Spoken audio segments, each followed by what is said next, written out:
Assalamualaikum warahmatullahi wabarakatuh. Perkenalkan, nama saya Karina, NIM 1965011 dari kelas A. Saya akan mereview materi dari mata kuliah Rekayasa Perangkat Lunak. Langsung saja, yang pertama yaitu Sejarah Rekayasa Perangkat Lunak. Istilah software engineering digunakan pertama kali pada akhir 1950-an dan awal 1960-an. Namun pada saat itu masih terdapat perdebatan tajam mengenai aspek engineering. Kemudian pada tahun 1968 dan 1969, Komite Sains NATO mensponsori 2 konferensi tentang rekayasa perangkat lunak yang memberikan dampak kuat terhadap pengembangan rekayasa perangkat lunak. Yang kedua yaitu pengertian rekayasa perangkat lunak.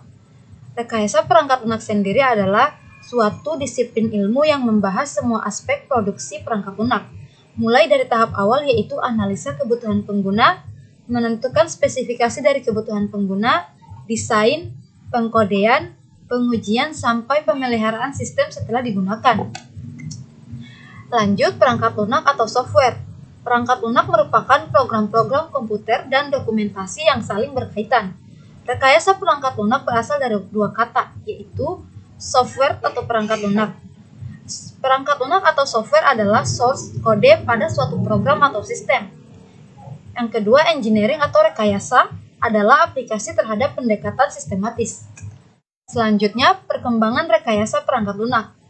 Meskipun baru dicetuskan pada tahun 1968, namun RPL telah memiliki sejarah yang cukup panjang.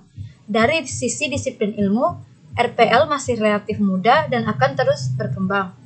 Arah perkembangannya dari tahun 1940, yaitu komputer pertama yang membolehkan pengguna menulis kode program langsung, sampai pada tahun 2000-an yaitu platform interpreter modern atau Java, .NET, PHP, dan lain-lain.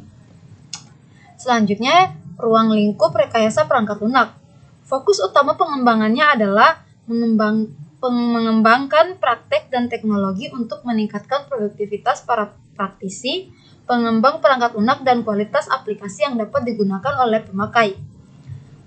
Ruang lingkup RPL. Di sini terdapat software requirement, software design, software construction, proses, software testing, software quality, software maintenance, tools dan method, manajemen, dan configuration management. Selanjutnya, tujuan rekayasa perangkat lunak. Antara lain yaitu, yang pertama menghasilkan perangkat lunak yang berkualitas, yang kedua menghasilkan perangkat lunak yang efisien, dan yang ketiga menghasilkan perangkat lunak yang tepat waktu. Faktor-faktor yang melatar belakangi munculnya rekayasa perangkat lunak. Ketidakmampuan organisasi memprediksi waktu, usaha, dan biaya untuk membangun perangkat lunak. Yang kedua, perubahan nisbah atau rasio biaya perangkat keras THD harga perangkat lunak. Dan yang ketiga yaitu kemajuan pesat perangkat keras. Selanjutnya, rekayasa perangkat lunak dan disiplin ilmu. Cakupan ruang lingkup yang cukup luas membuat rekayasa perangkat lunak sangat terkait dengan disiplin dengan bidang ilmu lain. Cakupannya antara lain yang pertama, bidang ilmu manajemen meliputi akuntansi, finansial, pemasaran, manajemen, operasi, dan ekonomi. Yang kedua, bidang ilmu matematika meliputi aljabar, kalkulus, peluang, statistik, analisis, numerik, dan matematika diskrit. Yang ketiga, bidang ilmu manajemen proyek meliputi semua hal yang berkaitan dengan proyek. Yang keempat, bidang ilmu ergonomika, yaitu menyangkut hubungan atau interaksi antar manusia dengan komponen-komponen lain dalam sistem komputer.